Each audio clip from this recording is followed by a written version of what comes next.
വിശദമായ വാർത്തയിലേക്ക്. അടൂർ ഗോപാലകൃഷ്ണനെ പ്രശംസിച്ച് മുഖ്യമന്ത്രി പിണറായി വിജയൻ. അടൂർ ഇതിഹാസ തുല്യനാണ്. പുത്തൻ സിനിമാ സങ്കല്പത്തിന് നിലനിൽപ്പ് നേടിക്കൊടുക്കുകയാണ് അടൂർ ചെയ്തതെന്നും മുഖ്യമന്ത്രി പറഞ്ഞു.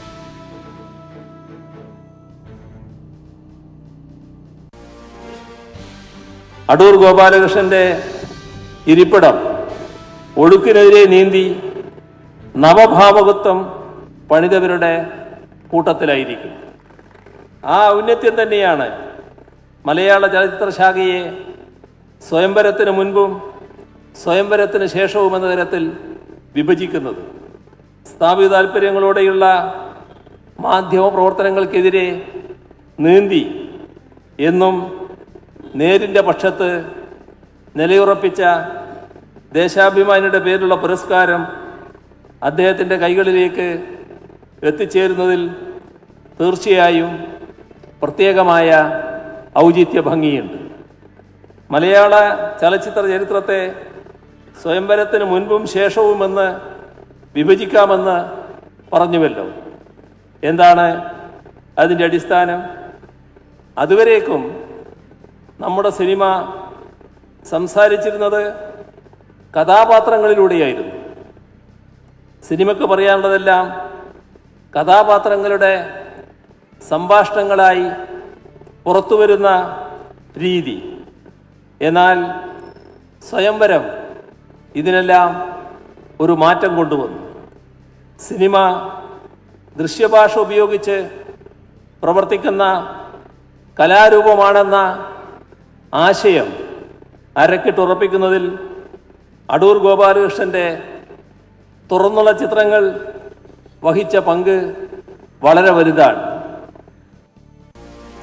വി വിനോദ് ചേരുന്നുണ്ട്. വിനോദ്, അടൂരിന്റെ സിനിമകളെ കുറിച്ചൊക്കെ മുഖ്യമന്ത്രി പറഞ്ഞത് വളരെ ശരിയാണ്. പക്ഷേ ഈ കെ ആർ നാരായണൻ ഇൻസ്റ്റിറ്റ്യൂട്ടിലെ പ്രശ്നങ്ങൾ ഇത്ര കത്തി നിൽക്കുന്ന സാഹചര്യത്തിൽ ഇന്നലെ MA ബേബി, ഇന്ന് CM ഒക്കെ അടൂരിനെ പ്രശംസിക്കുന്നതിൽ നിന്ന് എന്താണ് മനസ്സിലാക്കേണ്ടത്? ധന്യ, യാദൃച്ഛികമാകാൻ തരമല്ല മുഖ്യമന്ത്രിയുടെ ഇന്നത്തെ പ്രസംഗം. അടൂരിനെ വാനോളം പ്രശംസിക്കുന്ന ഒരു നിലയിലേക്കാണ് മുഖ്യമന്ത്രിയുടെ വാക്കുകൾ ഉണ്ടായിരുന്നത്. അദ്ദേഹം പറഞ്ഞത് ഒഴുക്കിനെതിരെ നീന്തി മലയാള സിനിമയ്ക്ക് വിലാസമുണ്ടാക്കിയ ഇതിഹാസ ചലച്ചിത്രകാരൻ, ഇതിഹാസ തുല്യനാണ് അടൂർ ഗോപാലകൃഷ്ണൻ. അങ്ങനെ ഒരു വലിയ വിശേഷണം നൽകിയാണ് അടൂരിനെ ഇന്ന് മുഖ്യമന്ത്രി പുകഴ്ത്തിയത്. അതോടൊപ്പം തന്നെ അദ്ദേഹത്തിന്റെ സിനിമകൾ സ്വയംവരത്തിന് ശേഷവും മുൻപും എന്ന നിലയ്ക്ക് രണ്ടായി മലയാള ചലച്ചിത്ര രംഗത്തെ വേർതിരിക്കുന്ന നിലയിലേക്ക് അദ്ദേഹത്തിന്റെ ഔന്നത്യം, അദ്ദേഹത്തിന്റെ ഒരു ചലച്ചിത്രകാരൻ എന്ന നിലയിലുള്ള അദ്ദേഹത്തിന്റെ പാടവം, ഇതെല്ലാം തന്നെ മുഖ്യമന്ത്രി അദ്ദേഹത്തിന്റെ പ്രസംഗത്തിൽ എടുത്തു പറഞ്ഞു. തന്നെ സൂചിപ്പിച്ചതുപോലെ തന്നെ ഇപ്പോൾ നമുക്കറിയാം ആ ഇൻസ്റ്റിറ്റ്യൂട്ടിൽ, കെ ആർ നാരായണൻ ഇൻസ്റ്റിറ്റ്യൂട്ടിൽ നടക്കുന്ന വിവാദങ്ങൾ, അവിടെ ഇൻസ്റ്റിറ്റ്യൂട്ട് ഡയറക്ടർ ശങ്കർ മോഹനെതിരെ വിദ്യാർത്ഥികളും അതോടൊപ്പം തന്നെ വിദ്യാർത്ഥികൾ ഉന്നയിച്ച, ജീവനക്കാർ ഉൾപ്പെടെയുള്ളവർ ഉന്നയിച്ച പരാതികളുണ്ട്. വിദ്യാർത്ഥികളുടെ ഭാഗത്തു നിന്നുള്ള ഏറ്റവും പ്രധാനപ്പെട്ട ആരോപണം ജാതീയമായ വേർതിരിവ്. പഠന വിഷയങ്ങളിൽ പോലും, അത്തരം പഠന കാര്യങ്ങളിൽ പോലും അങ്ങനെയുള്ള വേർതിരിവുകൾ അനുഭവിക്കേണ്ടി വന്നു. പിന്നീട് മുന്നക്ക സമിതിയുടെ അന്വേഷണം നടന്നു. ഇതിലും കുട്ടികൾ പറഞ്ഞ കാര്യത്തിൽ കഴമ്പുണ്ട് എന്നതാണ് കണ്ടെത്തിയത്. പക്ഷെ ചെയർമാൻ അടൂർ ഗോപാലകൃഷ്ണനെ കുറിച്ച് ഈ കമ്മീഷൻ റിപ്പോർട്ടിൽ പരാമർശമില്ലെങ്കിലും അദ്ദേഹം നടത്തിയ ചില പരാമർശങ്ങൾ, അതായത് അടൂർ ഗോപാലകൃഷ്ണൻ പിന്നീട് ഈ വിവാദവുമായി ബന്ധപ്പെട്ട് നടത്തിയ പരാമർശങ്ങൾ ഏറെ വിവാദമായിരുന്നു. അവിടെ അധ്യാപകർക്കൊപ്പം അല്ലെങ്കിൽ വിദ്യാർത്ഥികൾക്കൊപ്പം അവിടുത്തെ ജീവനക്കാർ, താഴേക്കിടയിലെ ജീവനക്കാർ ഉൾപ്പെടെ പോകുന്നു. അത് ശരിയായ പ്രവണതയല്ല. അവർ മറ്റ് പല ഉദ്ദേശങ്ങളും കൂടിയാണ് ഇങ്ങനെ വിദ്യാർത്ഥികളെയും അല്ലെങ്കിൽ അധ്യാപകരെയും ഒക്കെയും സ്വാധീനിക്കുന്നത് എന്ന നിലയ്ക്ക് വലിയ ജാതീയമായി തന്നെ വരുന്ന തരത്തിലുള്ള അല്ലെങ്കിൽ തൊഴിൽപരമായ വിമർശനം എന്ന നിലയ്ക്ക് അടൂരിന്റെ ഭാഗത്തു നിന്നുണ്ടായി. ഇതിൽ വ്യാപകമായ പ്രതിഷേധമുണ്ടായി. ഇപ്പോൾ ഇൻസ്റ്റിറ്റ്യൂട്ട് അടഞ്ഞു കിടക്കുകയാണ്. ജില്ലാ കളക്ടർ വീണ്ടും ഇതിപ്പോൾ തുറക്കുന്ന കാര്യത്തിൽ തീരുമാനമെടുത്തിട്ടില്ല. മറ്റ് ചലച്ചിത്രകാരന്മാർ അവിടെ എത്തുകയും അടൂരിനെ വിമർശിക്കുകയും ചെയ്യുന്ന നിലയിലേക്ക് കാര്യങ്ങൾ എത്തി നിൽക്കുമ്പോഴാണ് മുഖ്യമന്ത്രി ഇങ്ങനെ അടൂരിനെ പ്രശംസിച്ച് അദ്ദേഹത്തിന്റെ വാക്കുകൾ ചുരുങ്ങിയത്. ധന്യ.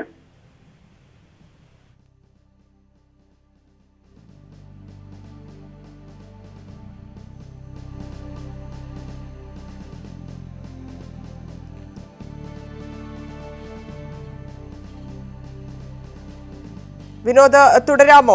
ശ്രീജിത്ത് ചേരുന്നുണ്ട് കോട്ടയത്ത് നിന്ന്. ശ്രീജിത്ത്, ഇപ്പോ വിനോദ് പറഞ്ഞതുപോലെ ഇൻസ്റ്റിറ്റ്യൂട്ട് അടച്ചിടൽ തുടരും എന്നുള്ള വാർത്തകൾ വരുന്ന അതേ സമയത്ത് തന്നെയാണ് മുഖ്യമന്ത്രി അടൂരിനെ പ്രശംസിച്ചുകൊണ്ട് പുകഴ്ത്തിക്കൊണ്ട് സംസാരിക്കുന്നത്.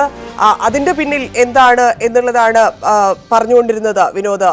കേരനാരൻ ഇൻസ്റ്റിറ്റ്യൂട്ടിൽ ഇപ്പോൾ സംഭവിക്കുന്നത് എന്താണ്? അതിന്റെ പശ്ചാത്തലത്തിൽ ഇത്തരത്തിലുള്ള പ്രതികരണങ്ങൾ അതിനെ എത്രത്തോളം ബാധിക്കും വിദ്യാർത്ഥികളെ പ്രത്യേകിച്ച്? ഫലത്തിൽ വിദ്യാർത്ഥികളെ കൈകൊഴുകുകയാണ് മുഖ്യമന്ത്രി പിണറായി വിജയൻ എന്ന് തന്നെ വ്യാഖ്യാനിക്കേണ്ടി വരും. കാരണം ഇത് കേവലം മുഖ്യമന്ത്രിയുടെ വാക്കുകളല്ല. ഈ പ്രശ്നങ്ങളെല്ലാം തുടങ്ങിയിട്ട് കുറേ ദിവസങ്ങളായി. കഴിഞ്ഞ ഡിസംബർ 23 തൊട്ട് കോളേജ് അടച്ചിടുന്ന സാഹചര്യമാണുള്ളത്. പ്രത്യേകിച്ച് അവിടെ ഒരു ഗ്രനേഡ് പോലും പൊട്ടിയിട്ടില്ല സമരത്തില്. അതിനിടെയാണ് അവിടെ അക്രമ സംഭവം ഉണ്ടാകും എന്ന വ്യാഖ്യാനത്തോടുകൂടി ജില്ലാ കളക്ടർ അങ്ങനെ ഒരു പോലീസിൽ നിന്ന് റിപ്പോർട്ട് വാങ്ങി അങ്ങനെ അത് അടച്ചിടൽ നടപടിയിലേക്ക് കടക്കുന്നത്. ഇതെല്ലാം കൃത്യമാണ്.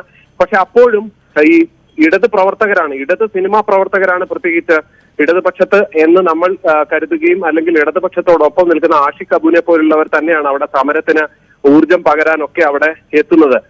കഴിഞ്ഞ കുറെ ദിവസങ്ങളായി അതൊക്കെയാണ് കണ്ടുകൊണ്ടിരിക്കുന്നത്. അവർ തന്നെ രംഗത്തെത്തുന്നു. സാമൂഹിക പ്രവർത്തനായ മൈത്രേനെ പോലുള്ളവരൊക്കെ അവിടെ രംഗത്തെത്തി ഈ വിദ്യാർത്ഥികൾക്ക് പൂർണ്ണ പിന്തുണ പ്രഖ്യാപിക്കുകയാണ്. അടൂർ ഗോപാലകൃഷ്ണനെ വളരെ കൃത്യമായി വിമർശിക്കുകയും ചെയ്യുന്നു.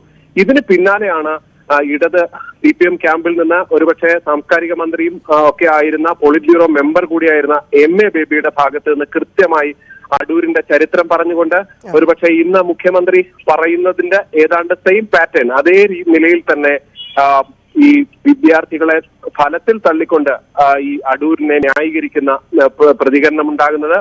അതിന് പിന്നാലെ MA ബേബിയുടെ പ്രസ്താവന ഒരുപക്ഷെ CPMന്റെ ഭാഗത്തു നിന്നുള്ള ഒരു പ്രതികരണം അല്ലെങ്കിൽ ഒരു പോളിറ്റ് ബ്യൂറോ മെമ്പറുടെ ഭാഗത്തു നിന്നുള്ള ഒറ്റപ്പെട്ട പ്രതികരണം എന്ന് നമുക്ക് കരുതാൻ കഴിയില്ല എന്ന് വ്യക്തമാക്കിയാണ് ഇന്ന് മുഖ്യമന്ത്രി പിണറായി വിജയന്റെ. അതായത് വളരെ വ്യക്തമല്ലേ, അത് ഇവിടെ ഇപ്പം ഇൻസ്റ്റിറ്റ്യൂട്ടിൽ നടക്കുന്ന പ്രശ്നങ്ങൾ പരിഹരിക്കാൻ ഈ സർക്കാരിനെ കൊണ്ട് ഒന്നും ചെയ്യാൻ പറ്റില്ല എന്ന് വളരെ വ്യക്തമാക്കുന്ന രീതിയിലല്ലേ ഇന്നലത്തെ കഴിഞ്ഞ ദിവസത്തെ MA ബേബിയുടെയും ഇന്നിപ്പോൾ മുഖ്യമന്ത്രിയുടെയും സംസാരത്തിൽ നിന്ന് മനസ്സിലാക്കേണ്ടത്?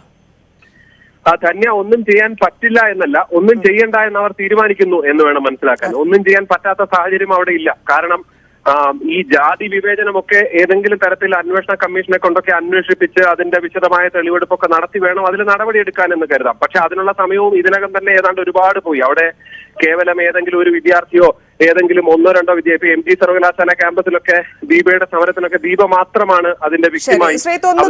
ജിയോ ബേബി സംവിധായകൻ ചേരുന്നുണ്ട്. ശ്രീ ജിയോ ബേബി, ഇവിടെ അടൂർ ഇതിഹാസ സംവിധായകൻ എന്ന് പറയുന്നു. പുതിയ സിനിമാ സങ്കല്പം നിലനിൽക്കാൻ അദ്ദേഹം സഹായിച്ചു എന്ന് മുഖ്യമന്ത്രി പ്രശംസിക്കുകയാണ്. അത് ഏത് സാഹചര്യത്തിലാണ് എന്നുള്ളതാണ് നമ്മുടെ വിഷയം. ഇവിടെ അടൂരിന്റെ അരാഷ്ട്രീയവും സ്ത്രീവിരുദ്ധവുമായിട്ടുള്ള പ്രതികരണങ്ങളെല്ലാം പുള്ളി ചെയ്ത സിനിമകളുടെ പൊളിറ്റിക്സിലെ മെറിറ്റ് വെച്ച് ഇല്ലെങ്കിൽ അത് പരിഗണിച്ച് ക്ഷമിക്കണം എന്നാണോ MA ബേബിയും മുഖ്യമന്ത്രിയും ഉദ്ദേശിക്കുന്നത്? മുഖ്യമന്ത്രി അങ്ങനെ പറഞ്ഞത് ഇപ്പൊ നിങ്ങൾ പറയുമ്പോഴാണ് ഞാനത് മുഖ്യമന്ത്രി അങ്ങനെ പറഞ്ഞിട്ടുണ്ടെങ്കിൽ ആ പറഞ്ഞത് 100% ശരിയാണ്. പക്ഷേ ആ ശരിയെ വെച്ചിട്ട് ഇപ്പോൾ അടൂർ ഗോപാലകൃഷ്ണൻ പറയുന്ന കാര്യങ്ങളെ ന്യായീകരിക്കാനാവില്ല. 1% പോലും ന്യായീകരിക്കാനാവില്ല. അദ്ദേഹം ആ സ്ഥാപനത്തിലിരുന്ന് ചെയ്യുന്ന കാര്യങ്ങളെ അയാളുടെ മഹത്തരമായ സിനിമകൾ സത്യസന്ധമായ മഹത്തരമായ ഒരുപാട് സിനിമകൾ ചെയ്തിട്ടുണ്ട്. അത് വെച്ച് ന്യായീകരിക്കാൻ ആവില്ല. വളരെ കുറ്റകൃത്യം എന്ന് വേണമെങ്കിൽ പറയാം. ഇപ്പൊ സംവരണത്തെ അട്ടിമറിക്കുക തുടങ്ങിയ ഭയങ്കര ഗൗരവമുള്ള കാര്യങ്ങൾക്കൊക്കെ കൂട്ടുനിന്നിട്ടുണ്ട്. അതിനെയൊന്നും നല്ല സിനിമകൾ എടുത്തു എന്നതുകൊണ്ട് ന്യായീകരിക്കാനാവില്ല. ആ പ്രസ്താവനയോട് നമുക്ക് ആ തരത്തിൽ യോജിക്കാൻ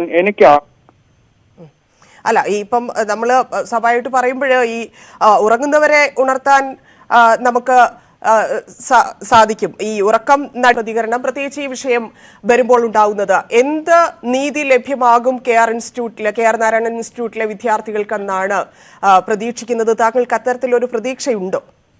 എനിക്ക് പ്രതീക്ഷയുണ്ട്. പ്രതീക്ഷ ഉള്ളതുകൊണ്ടാണല്ലോ ഇതിപ്പോ സമരം 50 ദിവസത്തോളം ആകാറായി അല്ലേ. നമ്മൾ പ്രതീക്ഷയില്ലെങ്കിൽ ഇത് നേരത്തെ നിർത്തി പോയാൽ മതിയല്ലോ. ഇത് കുട്ടികളുടെ ആവശ്യങ്ങൾ അംഗീകരിക്കുന്നതോളം വരെ സമരം തുടരും.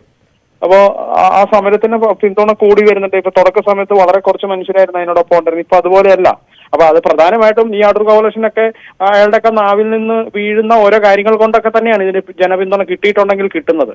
പിന്നെ കുട്ടികളുടെ ഭാഗത്തു നിന്നുള്ള അവരുടെ സത്യസന്ധമായ സമരമാണ്. അതിന്റെ നമ്മളെ കൊണ്ട് പറ്റുന്ന രീതിയിൽ അതിന്റെ പല കാര്യങ്ങളും നമ്മൾ പുറത്തു വിടുന്നു, പല തെളിവുകളും പുറത്തു വിടുന്നു. ഇപ്പൊ സംവരണം അട്ടിമറിക്കപ്പെട്ടു എന്നുള്ള LBSന്റെ കത്ത് വരെ നമ്മൾ പുറത്തു വിടുന്നു. പക്ഷെ അതിനൊക്കെ എതിരെ ഭരണകൂടം നിശബ്ദമായിരിക്കുന്നത് പേടിപ്പിക്കുന്നുണ്ട്.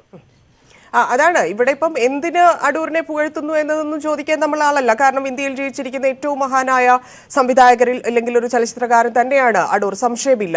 പക്ഷെ അതുകൊണ്ട് ഈ കുട്ടികളുടെ പ്രശ്നങ്ങൾ പ്രശ്നമല്ലാതാകുന്നില്ല. ഇത് മറ്റേതെങ്കിലും ഇൻസ്റ്റിറ്റ്യൂട്ടിലായിരുന്നെങ്കിൽ ഇല്ലെങ്കിൽ ഏതെങ്കിലും സ്റ്റേറ്റിലായിരുന്നെങ്കിൽ, ഈ തൊഴിലാളി പ്രശ്നമാണെങ്കിലും വിദ്യാർത്ഥി പ്രശ്നമാണെങ്കിലും എവിടെയായിരുന്നെങ്കിലും ഈ നിലപാടായിരിക്കുമോ എന്ന് സംശയം തോന്നുന്ന തരത്തിൽ ഇവിടെ ഇടതുപക്ഷം ഭരിക്കുന്നു, ഇടതുപക്ഷം ഇക്കാര്യത്തിൽ എന്ത് നിലപാടെടുക്കുന്നു എന്ന് ലോകം മുഴുവൻ ശ്രദ്ധിക്കുന്നുണ്ടാവും. പക്ഷേ ഇത്തരത്തിൽ പോയാൽ അതുണ്ടാക്കുന്ന ഭവിഷ്യത്തുകൾ അതെന്തൊക്കെയായിരിക്കും? അത് ഈ ഭവിഷ്യത്ത് എന്ന് പറഞ്ഞാൽ നാളെ നമുക്ക് മുന്നിലും ഇത്തരം പ്രശ്നങ്ങൾ സംഭവിക്കും. അപ്പൊ നമ്മളെല്ലാവരും ഇപ്പോഴത്തെ പോലെ മൗനമായിട്ട് നിൽക്കണം. നമ്മൾക്ക് ഇങ്ങനെ ഒരു പ്രശ്നം വരുമ്പോൾ ഭരണകൂടം നമ്മൾക്കൊപ്പം അല്ലെങ്കിൽ മനുഷ്യർക്കൊപ്പം നിൽക്കാതിരിക്കുമോ? ഇതൊക്കെ തന്നെയാണ് ഏറ്റവും വലിയ ആശങ്ക എന്ന് പറയുന്നത്. ഞാൻ ഈ ചോദ്യങ്ങൾ ചോദിക്കുന്നത് ഈ സമരത്തിന്റെ കൂടെ നിൽക്കുന്നത് ഞാൻ ഇടതുപക്ഷത്ത് നിൽക്കുന്ന ഒരു മനുഷ്യനായതുകൊണ്ടാണ്. അപ്പൊ നിങ്ങൾ ചോദിക്കുന്നു, ഇടതുപക്ഷത്ത് നിൽക്കുന്ന ഒരുപാട് മനുഷ്യർ, ഒട്ടേറെ മനുഷ്യർ ഇതേ ചോദ്യങ്ങൾ കഴിഞ്ഞ കുറച്ച് ദിവസങ്ങളായി ചോദിക്കുന്നുണ്ട്. അപ്പം അത് ഭരണകൂടം വളരെ പ്രാധാന്യത്തോടെ കാണുന്നില്ല എന്നുള്ളത് ദുഃഖകരമാണ്. നമുക്കത് വളരെയധികം ബുദ്ധിമുട്ടുണ്ടാക്കുന്നുണ്ട്. ഇടതുപക്ഷ ഗവൺമെന്റിൽ നിന്ന് പ്രതീക്ഷിക്കുന്ന ഇതൊന്നും അല്ല. ഈ പരിപാടി തന്നെ ഇപ്പൊ സ്വയംവരം നിർമ്മിച്ചതിന്റെ ഒക്കെ 50-ാം വാർഷികം ആഘോഷിക്കുന്നു എന്നുള്ളത് നമുക്കും കൂടി സന്തോഷമുള്ള കാര്യമാണ്. പക്ഷെ അതിനിടയിൽ കൂടെ എന്താണ് ഇവർ ചെയ്തുകൊണ്ടിരിക്കുന്നത്, എന്തിനെയാണ് ഇവർ ന്യായീകരിച്ചുകൊണ്ടിരിക്കുന്നത്? ഈ MA ബേബിയെ പോലെയൊക്കെയുള്ള ആളുകൾ ഇങ്ങനെ ന്യായീകരിക്കുന്നത് ശരിയാണോ, മുഖ്യമന്ത്രി ഇങ്ങനെ പറയുന്നത് ശരിയാണോ എന്നൊക്കെ തോന്നിപ്പിക്കുന്ന തരത്തിലാണ് ആ പ്രശ്നം പോയിരിക്കുന്നത്. ഇല്ലെങ്കിൽ ആ കുട്ടികളുടെ ആവശ്യങ്ങൾ നിലനിൽക്കുന്നത് ഇങ്ങനെ തുടരുന്നത് അത് ശരിയാണോ? അത് നേതാക്കൾക്ക് അതല്ല, നമ്മള് വളരെ അപകടകരമായ അവസ്ഥ തന്നെയാണ്. സാമൂഹികമായ രാഷ്ട്രീയപരമായ അപജയം തന്നെയാണ്, അതിലൊന്നും സംശയമൊന്നുമില്ല. ഇപ്പൊ അടൂർ ഗോപാലകൃഷ്ണന്റെ സിനിമയുടെ സ്വയംവരത്തിന്റെ 50-ാം വാർഷികം ആഘോഷിച്ചോട്ടെ, പക്ഷെ അദ്ദേഹം ഈ സ്ഥാനത്ത് ഇരുന്ന് ഇങ്ങനെ ഇത്തരം വൃത്തികേടുകൾ ചെയ്യുന്ന ഒരു സമയത്ത് ആവല്ലത്. നമ്മളൊക്കെ അടൂർ ഗോപാലകൃഷ്ണനെ പ്രശംസിക്കുകയും അടൂർ ഗോപാലകൃഷ്ണനെ ബഹുമാനിക്കുകയും ചെയ്യുന്ന ആൾക്കാരാണ്. അദ്ദേഹം ആ കസേരയിലിരുന്ന് ആ ചെയർമാൻ എന്ന് പറഞ്ഞ സ്ഥാനത്തിരുന്ന് ചെയ്ത ചില കാര്യങ്ങളോടാണ് നമ്മൾ ഈ പ്രതികരിക്കുന്നതും ചില കാര്യങ്ങളോടാണ് നമ്മൾ വിയോജിപ്പ് രേഖപ്പെടുത്തുന്നതും. അത്തരം വിയോജിപ്പുകൾ നിലനിൽക്കെ ഇത്തരം അദ്ദേഹത്തെ ആഘോഷിക്കുമ്പോൾ അതിലൊരു വൈരുദ്ധ്യമുണ്ട്, അതിൽ ചേരായികയുണ്ട്, രാഷ്ട്രീയപരമായ ശരികേടുണ്ട്. ഇതിപ്പം കഴിഞ്ഞ ദിവസം ഈ അടൂരിനെ ജാതിവാദിയായി ചിത്രീകരിക്കുന്നത് നിരുത്തരവാദപരമായ വ്യക്തിഹത്യ എന്നൊക്കെ MA ബേബി പറഞ്ഞതുപോലെ അത്തരത്തിലൊരു വ്യക്തിഹത്യയിലേക്കൊന്നുമല്ല. എന്തുകൊണ്ട് ഇതിൽ നടപടി എടുക്കുന്നില്ലെന്നാണ് താങ്കൾ കരുതുന്നത്? ഇല്ലെങ്കിൽ ഈ ഇൻസ്റ്റിറ്റ്യൂട്ടിലെ വിദ്യാർത്ഥികൾക്കൊപ്പം നിൽക്കുന്ന ആളുകൾ എന്താണ് ധരിക്കേണ്ടത്? ഞാൻ കരുതുന്നത് ഇത് ജാതീയതയാണ് ഈ ചോദ്യം ചെയ്യുന്നത്, അല്ലെ? ജാതീയമായ അധിക്ഷേപം പലതരത്തിൽ നടന്നിട്ടുണ്ട്. സംവരണം അട്ടിമറിക്കപ്പെട്ടു. സ്ഥാപനത്തിൽ ജോലി ചെയ്യുന്ന സ്ത്രീകള് ജാതീയപരമായി അവരെ ഒരുപാട് അധിക്ഷേപിക്കപ്പെട്ടു, അല്ലെ? അപ്പൊ ജാതീയത എന്നുള്ളത് ആരെയാണ് ബാധിക്കുന്നത്, അല്ലെ? ഞങ്ങൾക്ക് ജാതി ഇല്ല, അല്ലെ?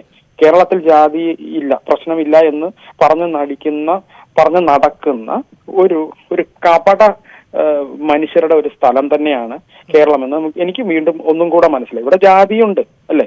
ഇവിടെ എല്ലാ എന്താ പറയാ, മാട്രിമോണിയൽ സൈറ്റുകളിൽ നോക്കി അറിയാം ജാതി ഉണ്ടോ ഇല്ലയോ എന്നുള്ളത്, അല്ലെ? SC ST ഒഴികെ എന്ന് ഉള്ള ലോകത്തിലെ ഏറ്റവും വലിയ വൃത്തികേട് എല്ലാ ദിവസവും പറയുന്ന എഴുതി വെക്കുന്ന പത്രങ്ങളും എല്ലാം ഉള്ള ഒരു നാട്ടിൽ നിന്നുകൊണ്ടാണ് നമ്മൾ ജാതി ഇല്ല എന്ന് വിളിച്ചു പോകുന്നത്. അതിൽ പരം ഒരു നാണക്കേടില്ല. ജാതീയപരമായ അധിക്ഷേപങ്ങൾ നേരിട്ടുണ്ട്. ഇത് ഞങ്ങളെ ഒന്നും ബാധിക്കുന്ന പ്രശ്നമല്ല, അല്ലെങ്കിൽ ഇത് കുറച്ച് മനുഷ്യരെ മാത്രം ബാധിക്കുന്ന പ്രശ്നമായതുകൊണ്ടൊക്കെ തന്നെയാണ് ഇതിന്റെ അകത്ത് ഭരണകൂടം ഇടപെടാത്തത്. ഇത് വേറെ ഏതെങ്കിലും സംഘടനകളോ വേറെ ഏതെങ്കിലും ജാതിയോ മതമോ ഉള്ള സമയത്തൊക്കെ നമ്മൾ കണ്ടിട്ടില്ലേ? അരമനയിൽ പോയി നിരങ്ങുന്ന കണ്ടിട്ടില്ലേ? അല്ലെങ്കിൽ വേറെ പല സ്ഥലത്തും പോയി നിരങ്ങുന്ന നമ്മൾ കണ്ടിട്ടില്ലേ? ഇവിടെ പോയി നിരങ്ങത്തില്ല.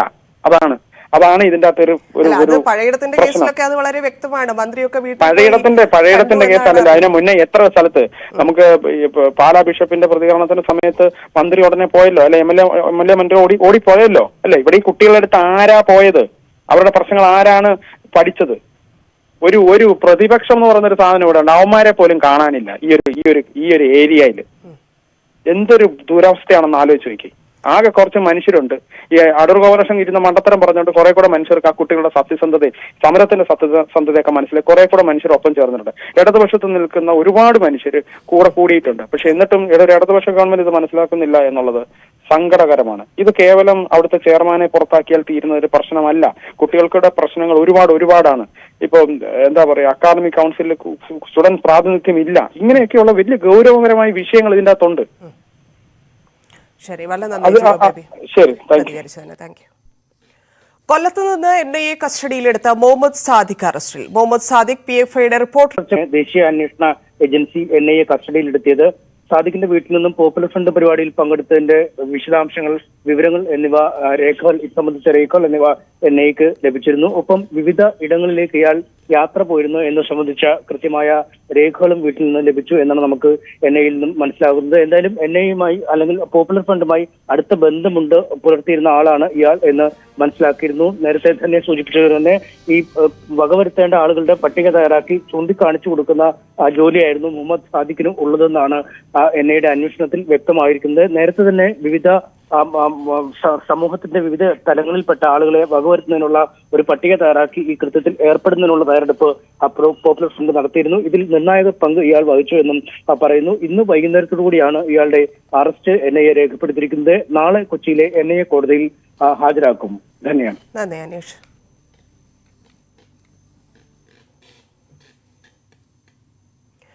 പോപ്പുലർ ഫ്രണ്ട് ഹർത്താൽ കേസിൽ സർക്കാരിന് ഹൈക്കോടതിയുടെ അന്ത്യശാസനം. പോപ്പുലർ ഫ്രണ്ട് ഹർത്താലിലെ ആക്രമണങ്ങളുമായി ബന്ധപ്പെട്ട് ജപ്തി നടപടികൾ ഉടൻ പൂർത്തിയാക്കണമെന്ന് സർക്കാരിന് കോടതി അന്ത്യശാസനവും നൽകി. ജസ്റ്റിസ് ശങ്കരൻ അധ്യക്ഷനായ ഡിവിഷൻ ബെഞ്ചിന്റേതാണ് ഉത്തരവ്.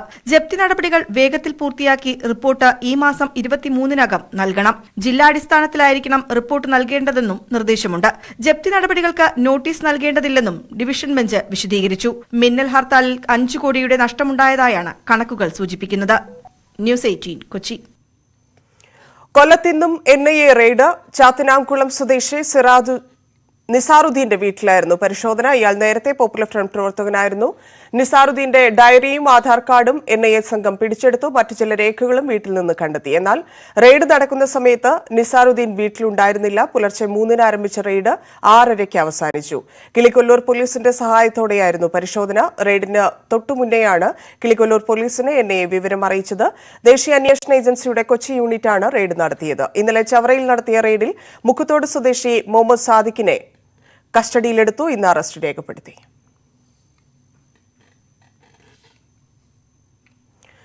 പാലക്കാട് മിഠായി കഴിച്ച വിദ്യാർത്ഥികൾക്ക് തളർച്ചയും മയക്കവും. മൂലങ്കോട് AP സ്കൂളിലെ കുട്ടികൾക്കാണ് അസ്വസ്ഥത അനുഭവപ്പെട്ടത്. വിദ്യാർത്ഥികളെ ജില്ലാ ആശുപത്രിയിൽ പ്രവേശിപ്പിച്ചു. പ്രസാദ് ഉടുമ്പശ്ശേരിയുടെ റിപ്പോർട്ട്. ഇന്ന് 3 മണിക്കാണ് പാലക്കാട് മൂലങ്കോട് AUP സ്കൂളിലെ 5 കുട്ടികൾക്ക് മിഠായി കഴിച്ചതിനെ തുടർന്ന് തളർച്ചയും മയക്കവും ഉണ്ടായിട്ടുള്ളത്. കുട്ടികളെ പിന്നീട് ജില്ലാ ആശുപത്രിയിൽ എത്തിച്ചു. നമ്മളോടൊപ്പം ആ സ്കൂളിലെ അധ്യാപകർ നമ്മളോടൊപ്പം ചേരുന്നുണ്ട്. ഈ കുട്ടികൾ എന്തെല്ലാം അസ്വസ്ഥതകളാണ് കുട്ടികൾക്ക് ഉണ്ടായിട്ടുള്ളത്? കുട്ടികൾക്ക് ഒരു ചെറിയ തലകറക്കവും ഒരു മയക്കവുമാണ് ഉണ്ടായിട്ടുള്ളത്. ഓരോരോ മിഠായി കഴിച്ചതിൻ്റെ പേരിലാണെന്ന് ഞങ്ങൾ കരുതുന്നു. കാരണം മറ്റുള്ള കുട്ടികൾക്കൊന്നും ഇതുമായി ബന്ധപ്പെട്ട് യാതൊരു വിഷയവും ഉണ്ടായിട്ടില്ല. മിഠായി ആയിരിക്കാൻ കാരണമെന്ന് നമുക്ക് കൃത്യമായി പറയാൻ കഴിയില്ല. എങ്കിലും നമ്മൾ അതിലേക്കാണ് ഒരു വിരൽ ചൂണ്ടുന്നത്. ഈ കുട്ടികൾ എത്ര മണിക്കാണ് ഈ മിഠായി കഴിച്ചത്? ഏകദേശം ഉച്ചയ്ക്ക് ഭക്ഷണത്തിന് ശേഷം അവർ 5 മിഠായി വാങ്ങിച്ചിട്ട് വന്നു. അവരത് ഷെയർ ചെയ്ത് 5 പേരും ഓരോന്ന് മിഠായി കഴിച്ചതായിട്ട് പറയുന്നുണ്ട്. അതുമാത്രമാണ്, വേറെ മറ്റുള്ള വിഷയങ്ങളൊന്നും വിദ്യാലയത്തിൽ ഉണ്ടായിട്ടില്ല. നമ്മൾ മനസ്സിലാക്കുന്നത് എപ്പോഴാണ് ഈ കുട്ടികൾക്ക് പ്രശ്നമുണ്ടെന്ന് മനസ്സിലാക്കുന്നത് എപ്പോഴാണ്? അവർ ഒരു ഉച്ചയ്ക്ക് ഭക്ഷണം കഴിച്ചതിന് ശേഷം കമ്പ്യൂട്ടർ പഠിക്കാൻ പോയപ്പോൾ സമയത്ത് അവർ ലാബിലൊരു ചെറിയ മയക്കം തോന്നിയപ്പോൾ അത് ടീച്ചറുടെ ശ്രദ്ധയിൽപ്പെടുകയും അതിനുശേഷമാണ് അവർ നേരെ തൊട്ടടുത്തുള്ള പ്രാഥമിക ആരോഗ്യ കേന്ദ്രത്തിലേക്ക് കൊണ്ടുവന്നു. അതിനുശേഷം ആലത്തൂർ താലൂക്ക് ആശുപത്രിയിലേക്ക് റെഫർ ചെയ്തു. അവിടുന്ന് ട്രിപ്പൊക്കെ കൊടുത്തതിന് ശേഷം ഓക്കെ എങ്കിലും ഒരു ഒബ്സർവേഷന് വേണ്ടിയിട്ട് ജില്ലാ ആശുപത്രിയിലേക്ക് റെഫർ ചെയ്തു. അപ്പോൾ ഞങ്ങൾ അതുമായി ബന്ധപ്പെട്ടിട്ടാണ് ഇപ്പോൾ ജില്ലാ ആശുപത്രിയിലുണ്ട്. അപ്പം ആ കുട്ടികൾക്ക് മറ്റ് പ്രശ്നങ്ങളൊന്നും ഇല്ല നിലവിൽ. എന്ത് മിഠായിയാണ് കഴിച്ചിട്ടുള്ളത്? അവർ ഒരു ലൈം ബോംബ് എന്ന് പറഞ്ഞിട്ടുള്ള ഒരു മിഠായിയാണ് കഴിച്ചിട്ടുള്ളത്. അതിൻ്റെ കവറാണ് ഞങ്ങൾക്ക് കിട്ടിയിട്ടുള്ളത്. അതായിരിക്കാം എന്ന് കരുതുന്നു എന്ന് മാത്രമേ. 5 കുട്ടികൾ അതേ ചോദിച്ചപ്പോൾ സെയിം മിഠായിയാണ് കഴിച്ചിട്ടുള്ളത്. ഇത് അവിടെ സ്കൂളിൻ്റെ അടുത്തുള്ള കടയിൽ സ്കൂളിൻ്റെ അടുത്തുള്ള കടയല്ല, കുറച്ച് അകലെയുള്ള കടയാണ്. ഒരു കുട്ടിയുടെ വീട് ആ കടയുടെ അടുത്തുണ്ട് എന്ന് മാത്രമേ ഉള്ളൂ. അപ്പോൾ അവൻ വീട്ടിൽ നിന്നും പൈസ അവർ കൊടുത്തപ്പോൾ അവിടെ വാങ്ങിച്ചിട്ട് വന്നത്. വിദ്യാലയത്തിൻ്റെ പരിസരത്തുള്ള കടയല്ല അത്. അല്ല. ഇപ്പം എന്താ പറഞ്ഞു ആശുപത്രി അധികൃതർ എന്താ പറഞ്ഞിട്ടുള്ളത്? ഇപ്പോൾ വേറെ ഫുഡൊക്കെ വാങ്ങിച്ചു കൊടുത്തു. അപ്പോൾ കുട്ടികൾക്ക് വേറെ പ്രശ്നങ്ങളൊന്നും ഇല്ലെങ്കിൽ ഒരു അരമണിക്കൂറിന് ശേഷം ഞങ്ങൾക്ക് വീട്ടിലേക്ക് പോകാം എന്നുള്ളതാണ് പറഞ്ഞത്. ആദ്യമായിട്ടാണോ ഇങ്ങനൊരു സംഭവം? ആദ്യമായിട്ടാണ്.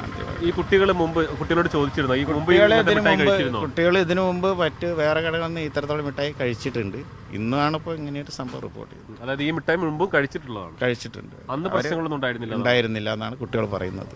ഇന്നിപ്പോൾ ഈ മിഠായി കഴിച്ചത് ഈ മിഠായി മാത്രമാണോ വേറെ എന്തെങ്കിലും കഴിച്ചതായിട്ട് കുട്ടികൾ പറയുന്നുണ്ടോ? ഇല്ല, വേറെ ഒന്നും കഴിച്ചിട്ടില്ല. കാരണം ഇവർ മാത്രമാണ് ഈ മിഠായി കഴിച്ചിട്ടുള്ളൂ. അല്ലെങ്കിൽ വേറെ മറ്റുള്ള ഫുഡിൽ നിന്നൊക്കെ ആണെങ്കിൽ എല്ലാ കുട്ടികൾക്കും ബാധകമാകുമായിരുന്നല്ലോ. ഉണ്ടായിട്ടില്ല. ഉണ്ടായിട്ടില്ല. ഇതാണ് അധ്യാപകനായ റോയ്, അദ്ദേഹമാണ് ഈ കാര്യം വ്യക്തമാക്കിയിട്ടുള്ളത്. മറ്റു മിഠായിയൊന്നും കഴിച്ചിട്ടില്ല. ലൈം ബോംബ് എന്ന് പറയുന്ന ഈ മിഠായിയാണ് കഴിച്ചിട്ടുള്ളത്. 5 കുട്ടികളും ഇപ്പോൾ ജില്ലാ ആശുപത്രിയിലുണ്ട്.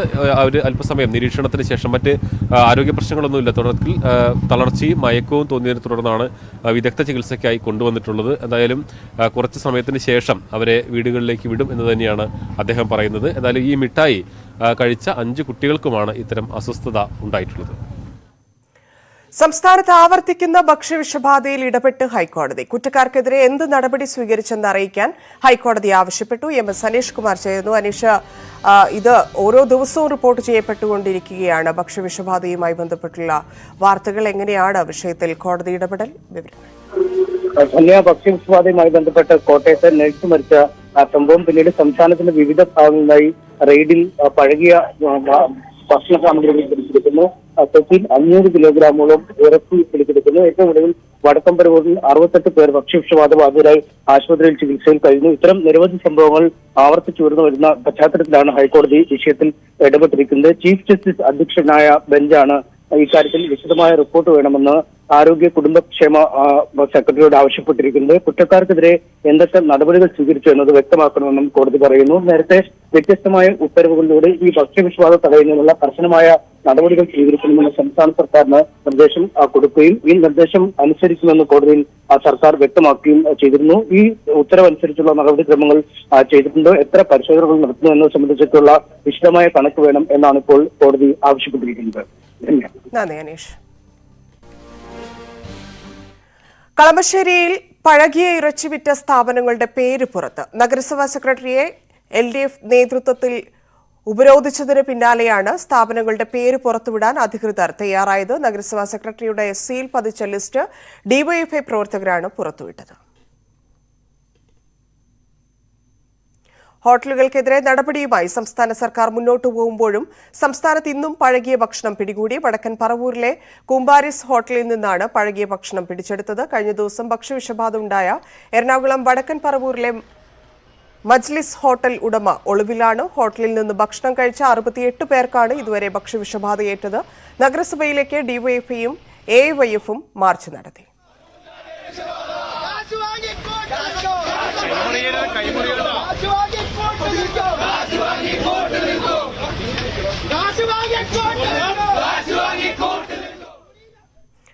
ഫെബ്രുവരി 1 മുതൽ ഹോട്ടലുകളിൽ ജോലി ചെയ്യുന്നവർക്ക് ഹെൽത്ത് കാർഡ് നിർബന്ധമാക്കും. പരിശോധിക്കാതെ ലൈസൻസ് നൽകിയാൽ ഡോക്ടറുടെ രജിസ്ട്രേഷൻ റദ്ദാക്കും. ലക്ഷ്യം സേഫ് ഫുഡ് ഡെസ്റ്റിനേഷൻ ആക്കുക എന്നതാണ്. അതിന് തടസ്സമായി നിൽക്കുന്നവർക്കെതിരെ ശക്തമായ നടപടിയെടുക്കും. തൊഴിൽ, തദ്ദേശം, ആരോഗ്യ വകുപ്പുകളുടെ നേതൃത്വത്തിൽ പഴുതടച്ച നടപടിയെന്നും ആരോഗ്യമന്ത്രി. പാലായിൽ തീരുമാനമെടുക്കാനാകാതെ CPM. ബിനു പുളിക്കണ്ടത്തെ നഗരസഭാ ചെയർമാനാക്കാനാകില്ലെന്ന് ജോസ് കെ മാണി വിഭാഗം കടുത്ത നിലപാടെടുത്തതോടെയാണ് CPM പ്രതിസന്ധിയിലായത്. തർക്കം തുടരുന്നതിനിടെ ഇന്ന് നടക്കാനിരുന്ന യോഗങ്ങളെല്ലാം നാളത്തേക്ക് മാറ്റി. വിവാദങ്ങളിൽ തന്റെ പേര് വലിച്ചിഴയ്ക്കുകയാണെന്ന് ജോസ് കെ മാണി CPMന് പരാതി നൽകി. പാലായിൽ CPM ചെയർമാൻ ആരാകണമെന്ന കാര്യത്തിൽ തീരുമാനമെടുക്കാതെ വലയുകയാണ് CPM. പാർട്ടി ചിഹ്നത്തിൽ മത്സരിച്ച് വിജയിച്ച ഏക അംഗമായ ബിനു പുളിക്കണ്ടത്തെ ചെയർമാനാക്കാനാകില്ലെന്ന് കേരള കോൺഗ്രസ് നിലപാടെടുത്തതാണ് CPMനെ വലച്ചത്. പരാതിക്ക് പിന്നാലെ കേരള കോൺഗ്രസ് എം അംഗം ബൈജു കൊല്ലംപറമ്പിലിനെ ബിനു തല്ലുന്ന പുതിയ വീഡിയോയും ജോസ് ഗ്രൂപ്പ് പുറത്തുവിട്ടു.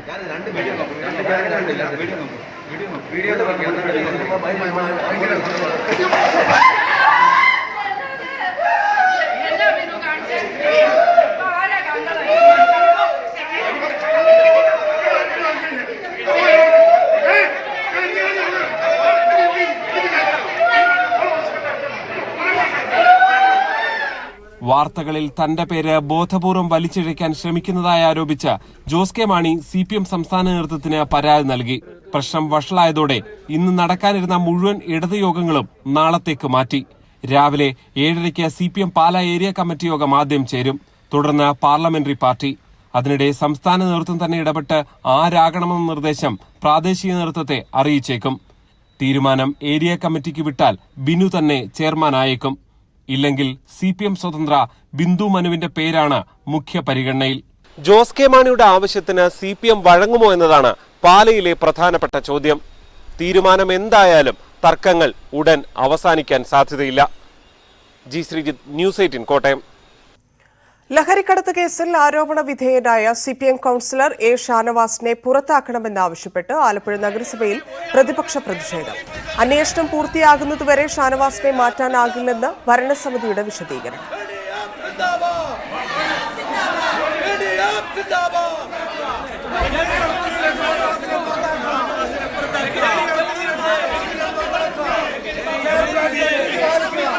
നഗരസഭ ലഹരിക്കെതിരെ ശക്തമായ നിലപാടുകൾ തന്നെയാണ് സ്വീകരിച്ചു വന്നിരുന്നത്.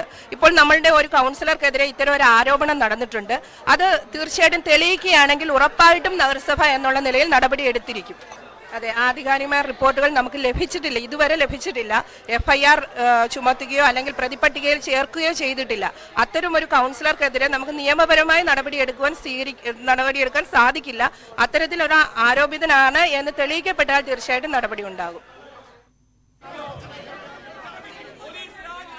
പ്രതിഷേധക്കാരെ പോലീസ് അറസ്റ്റ് ചെയ്തു നീക്കി. ലഹരിക്കടത്ത് വിഷയത്തിൽ നഗരസഭാ കൌൺസിൽ പ്രമേയം പാസാക്കണമെന്നായിരുന്നു UDFന്റെ ആവശ്യം. ലഹരിക്കടത്ത് കൊട്ടേഷൻ മാഫിയയുമായി CPM നേതാവ് ഷാനവാസിന് ബന്ധമുണ്ടെന്നും പ്രതിപക്ഷം ആരോപിച്ചു. നഗരസഭയ്ക്ക് പുറത്തും പ്രതിഷേധം തുടർന്ന BJP കോൺഗ്രസ് കൌൺസിലർമാരെ പോലീസ് അറസ്റ്റ് ചെയ്തു നീക്കി. ഇന്നത്തെ കൌൺസിൽ യോഗത്തിൽ ഷാനവാസ് പങ്കെടുത്തിരുന്നു.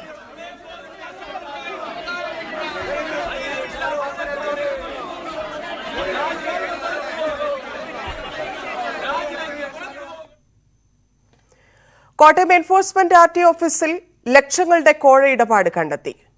തെള്ളകത്തെ എൻഫോഴ്സ്മെന്റ് RT ഓഫീസിൽ 3 അസിസ്റ്റന്റ് MVIമാർ പ്രതിമാസം 3 ലക്ഷം രൂപ വരെ കൈക്കൂലി വാങ്ങിയെന്നതിന്റെ തെളിവ് വിജിലൻസിന് കിട്ടി. ടിപ്പർ ലോറികളുടെ നിയമലംഘനങ്ങൾക്ക് നേരെ കണ്ണടയ്ക്കുന്നതിനായിരുന്നു കൈക്കൂലി.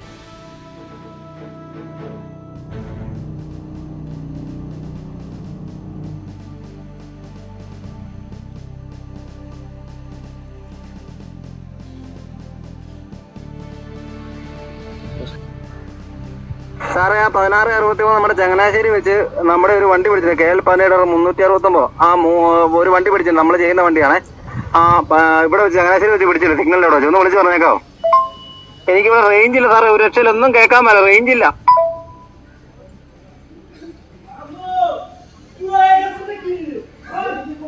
വണ്ടിയുടെ പേര് കേട്ടോ, നേരത്തെ നമ്മൾ ചെയ്ത വണ്ടിയുടെ പേര് ഇതാണ്.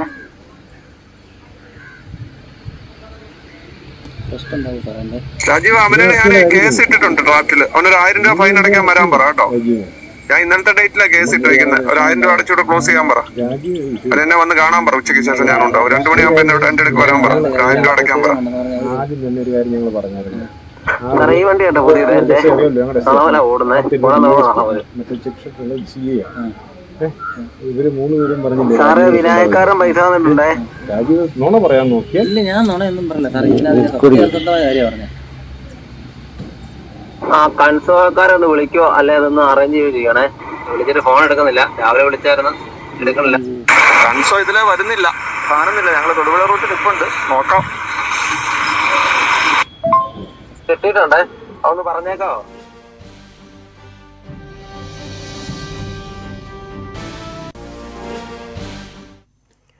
3 വടക്ക് കിഴക്കൻ സംസ്ഥാനങ്ങളിലെയും ലക്ഷദ്വീപിലെയും തെരഞ്ഞെടുപ്പ് തീയതികൾ പ്രഖ്യാപിച്ചു. ത്രിപുരയിൽ ഫെബ്രുവരി 16-നും മേഘാലയ, നാഗാലാൻഡ് സംസ്ഥാനങ്ങളിൽ ഫെബ്രുവരി 27-നും നിയമസഭാ തെരഞ്ഞെടുപ്പ് നടക്കും. ജമ്മുകാശ്മീർ തെരഞ്ഞെടുപ്പ് എല്ലാ ഘടകങ്ങളും പരിശോധിച്ച ശേഷം മാത്രമെന്ന് കമ്മീഷൻ വ്യക്തമാക്കി. 3 വടക്ക് കിഴക്കൻ സംസ്ഥാനങ്ങളിലെയും ലക്ഷദ്വീപിലെയും തെരഞ്ഞെടുപ്പിന്റെ വോട്ടെണ്ണൽ മാർച്ച് 2-നാണ്. ഫെബ്രുവരി 16-ന് തെരഞ്ഞെടുപ്പ് നടക്കുന്ന ത്രിപുരയിൽ ജനുവരി 21-ന് വിജ്ഞാപനം പുറപ്പെടുവിക്കും. മേഘാലയയിലും നാഗാലാൻഡിലും തെരഞ്ഞെടുപ്പ് വിജ്ഞാപനം ജനുവരി 31-ന്. ലക്ഷദ്വീപിലെ ലോക്സഭാ ഉപതെരഞ്ഞെടുപ്പും ഫെബ്രുവരി 27-ന് നടക്കും. 3 വടക്ക് കിഴക്കൻ സംസ്ഥാനങ്ങളിലായി 62.8 ലക്ഷം വോട്ടർമാരാണ് പോളിംഗ് ബൂത്തിലേക്ക് എത്തേണ്ടത്.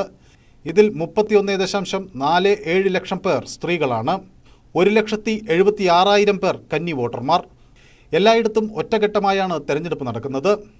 The date of issue of notification in case of Tripura would be January 21 and last date of making nominations January 30.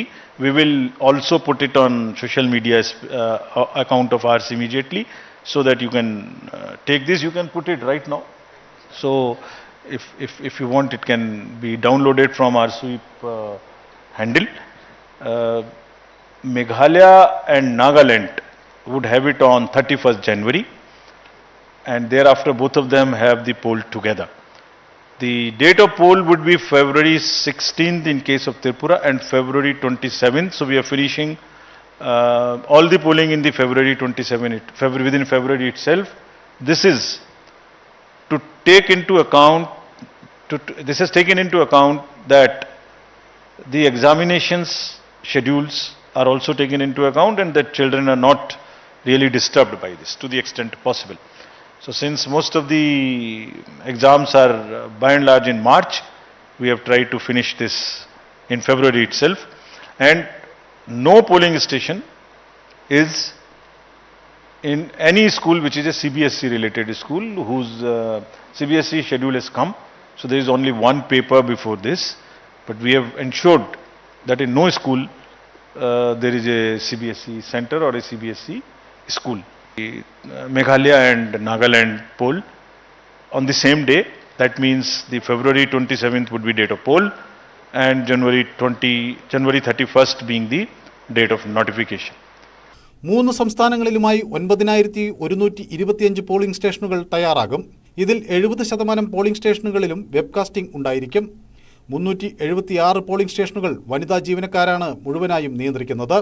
വധശ്രമക്കേസിൽ 10 വർഷം തടവിന് ശിക്ഷിക്കപ്പെട്ട മുഹമ്മദ് ഫൈസലിനെ അയോഗ്യനാക്കിയതിനെ തുടർന്നാണ് ലക്ഷദ്വീപിൽ ഉപതെരഞ്ഞെടുപ്പ് നടക്കുന്നത്.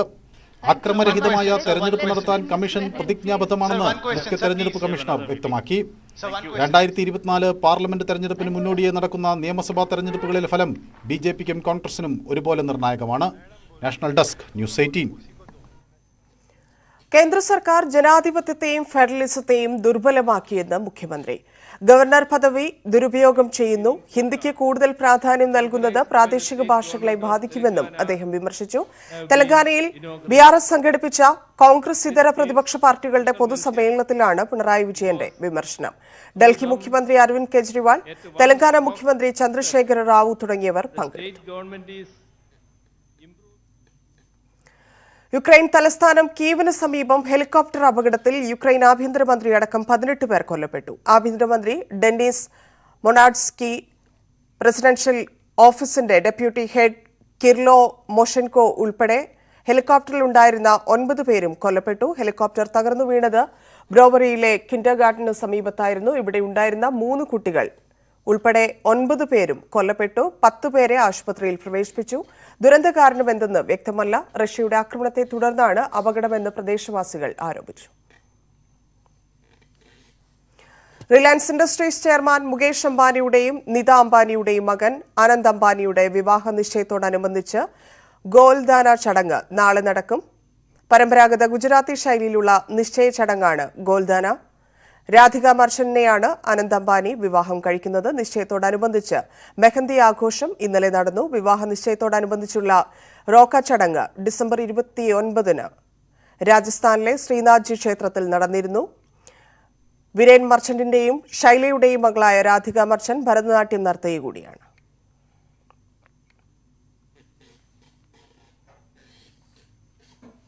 മറ്റു ചില വാർത്തകൾ ചുരുക്കത്തിൽ. അധിക്ഷേപ പരാമർശത്തിൽ സിപിഎം നേതാവ് വിജയരാഘവനെതിരെ മൊഴി നൽകി രമ്യ ഹരിദാസ് എം പി. ആലത്തൂർ കോടതിയിലാണ് മൊഴി നൽകിയത്. പാലാ മരിയൻ ആശുപത്രി ജംഗ്ഷനിൽ കാൽനട യാത്രക്കാരിയെ ഇടിച്ചു വീഴ്ത്തിയ കാർ പോലീസ് കണ്ടെത്തി. പൂഞ്ഞാർ തെക്കേക്കര പനച്ചിപ്പാറ സ്വദേശി നോബർട്ട് ജോർജ് വർക്കിയാണ് കാർ ഓടിച്ചത്. കൂടത്തായി കൊലപാതക പരമ്പര കേസിൽ പ്രതി ജോളിക്ക് ഹൈക്കോടതിയിൽ തിരിച്ചടി. വിടുതൽ ഹർജി തള്ളിയ കീഴ്ക്കോടതി നടപടി ഹൈക്കോടതി ശരിവച്ചു. കൊല്ലം ഉമേനല്ലൂരിൽ സ്കൂൾ ബസ് മറിഞ്ഞു. 18 കുട്ടികളെ കൊല്ലം മെഡിസിറ്റി ആശുപത്രിയിൽ പ്രവേശിപ്പിച്ചു. ആരുടെയും പരിക്ക് ഗുരുതരമല്ല. പാലായിൽ പെൺകുട്ടിയെ കാർ ഇടിച്ചു തെറിപ്പിച്ചു. അപകടത്തിൽ പെൺകുട്ടിക്ക് കൈക്ക് പരിക്കേറ്റു. കടുത്തുരുത്തി ആയാങ്കുടി സ്വദേശി സ്നേഹ ഓമനക്കുട്ടനാണ് പരിക്കേറ്റത്. ആലപ്പുഴ മെഡിക്കൽ കോളേജിൽ വീണ്ടും ഗർഭസ്ഥ ശിശു മരിച്ചു. ഹരിപ്പാട് സ്വദേശികളായ ദമ്പതികളുടെ ഇരട്ടക്കുട്ടികളാണ് മരിച്ചത്. പോസ്റ്റ്മോർട്ടത്തിന് ശേഷം ആവശ്യമെങ്കിൽ നിയമ നടപടി സ്വീകരിക്കുമെന്ന് കുടുംബം. വീഴ്ചയില്ലെന്നാണ് സൂപ്രണ്ട് പറഞ്ഞത്. KPCC ട്രഷറർ പ്രതാപചന്ദ്രന്റെ മരണത്തിൽ മുഖ്യമന്ത്രിക്ക് കുടുംബത്തിന്റെ പരാതി. കോൺഗ്രസ് നേതാക്കൾ മാനസികമായി പീഡിപ്പിച്ചെന്ന് പരാതിയിൽ പറയുന്നു.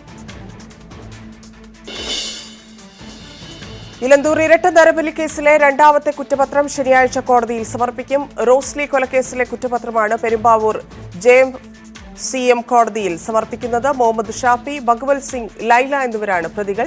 കഴിഞ്ഞ ജൂൺ 8-നാണ് മുഹമ്മദ് ഷാഫി റോസ്ലിയെ തട്ടിക്കൊണ്ടുപോയി ഭഗവൽ സിംഗിന്റെ വീട്ടിലെത്തിച്ചത്. ഷാഫിയും ഭഗവൽ സിംഗിന്റെ ഭാര്യ ലൈലയും ചേർന്ന് റോസ്ലിയെ കൊലപ്പെടുത്തിയെന്നും ശരീരം വെട്ടിനുറുക്കി മാംസം ഭക്ഷിച്ചെന്നുമാണ് കേസ്. നേരിട്ടുള്ള തെളിവുകളില്ലാതിരുന്ന കേസിൽ സാഹചര്യ തെളിവുകളും ശാസ്ത്രീയ തെളിവുകളും അവലംബിച്ചാണ് അന്വേഷണം നടത്തിയത്. മന്ത്രി സജി ചെറിയാന്റെ വിവാദ പ്രസംഗ കേസിൽ CBI അന്വേഷണം ആവശ്യം അപക്വമെന്ന് ഹൈക്കോടതി. അന്വേഷണ സംഘത്തിന്റെ റഫർ റിപ്പോർട്ടിനെതിരെ തടസ്സ ഹർജിയുമായി മജിസ്ട്രേറ്റ് കോടതിയെ സമീപിക്കാമെന്നും ജസ്റ്റിസ് AS സിയാദ് റഹ്മാൻ നിരീക്ഷിച്ചു.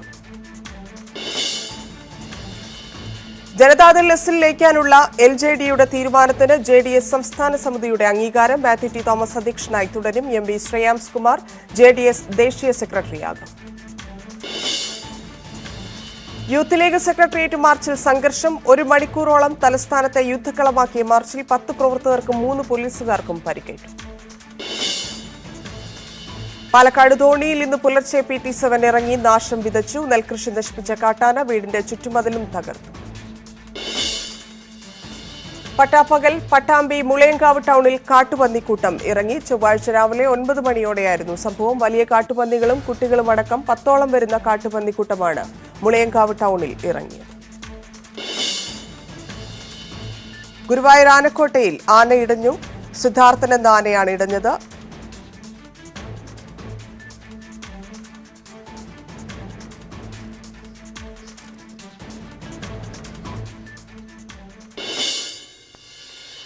ഫെഡറൽ ബാങ്ക് ഏർപ്പെടുത്തിയ സാഹിത്യ പുരസ്കാരം എഴുത്തുകാരൻ K. വേണുവിന് ഒരന്വേഷണത്തിന്റെ കഥ എന്ന ആത്മകഥയാണ് പുരസ്കാരത്തിന് അർഹമായത്. കോഴിക്കോട് നടന്ന കേരള ലിറ്റററി ഫെസ്റ്റിവലിൽ സംഘടിപ്പിച്ച പ്രത്യേക ചടങ്ങിൽ federal bank chairman C. Balagopal പുരസ്കാരം സമ്മാനിച്ചു. എഴുത്തുകാരൻ M. മുകുന്ദൻ അധ്യക്ഷത വഹിച്ച ചടങ്ങിൽ ഫെഡറൽ ബാങ്ക് കോഴിക്കോട് മേഖലാ മേധാവി മോഹൻദാസ് TS സ്വാഗതവും ജോസ്മോൻ P. ഡേവിഡ് നന്ദിയും പറഞ്ഞു. കായംപൊടി, കായം കട്ട എന്നിവ പുറത്തിറക്കി ഈസ്റ്റേൺ കോൺട്രിമെന്റ്സ്. CEO നവാസ് മീരാനും CMO മനോജ് ലാൽവാനിയും ചേർന്നാണ് പുതിയ ഉൽപ്പന്നങ്ങൾ പുറത്തിറക്കിയത്. 20, 50, 100 ഗ്രാം കായംപൊടിയും 50 ഗ്രാമിന്റെ കായം കട്ടയുമാണ് പുറത്തിറക്കിയത്.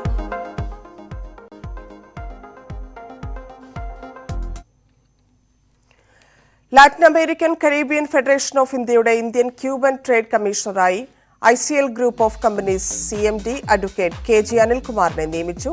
ഇന്ത്യൻ ക്യൂബ ബിസിനസ് ഫോറത്തിൽ വെച്ചായിരുന്നു ഔദ്യോഗിക പ്രഖ്യാപനം. ഇന്ത്യയും ക്യൂബയും തമ്മിലുള്ള വ്യാപാര സൗഹൃദ ബന്ധം കൂടുതൽ മെച്ചപ്പെടുത്താനും വളർത്താനും ഭാവിയിൽ ഇതിലൂടെ സാധിക്കുമെന്ന് ക്യൂബൻ അംബാസിഡർ അലഹാൻഡ്രോ സിമാൻകസ് മാരിൻ പറഞ്ഞു. സ്പോർട്സ്. ന്യൂസിലാൻഡിനെതിരായ ആദ്യ ഏകദിനത്തിൽ ന്യൂസിലാൻഡിന് 350 റൺസ് വിജയലക്ഷ്യം. മറുപടി ബാറ്റിംഗിൽ കിവീസ് 6 വിക്കറ്റ് നഷ്ടത്തിൽ 250 റൺസ് പിന്നിട്ടു. അവസാന ഓവറിൽ ആഞ്ഞടിക്കുന്ന ബ്രേസ്വെല്ലും സാറ്റ്നറും മത്സരം ആവേശകരമായ അന്ത്യത്തിലേക്ക് നയിക്കുകയാണ്. നേരത്തെ ഓപ്പണർ ശുഭ്മാൻ ഗില്ലിന്റെ ഇരട്ട സെഞ്ചുറിയാണ് ഇന്ത്യയെ വൻ സ്കോറിലെത്തിച്ചത്. ഫെർഗുസനെ തുടരെ 3 സിക്സ് അടിച്ചാണ് ഗിൽ ഇരട്ട സെഞ്ചുറി തികച്ചത്. വാർത്താ ബുള്ളറ്റിൻ പൂർണ്ണമാവുന്നു. നമസ്കാരം.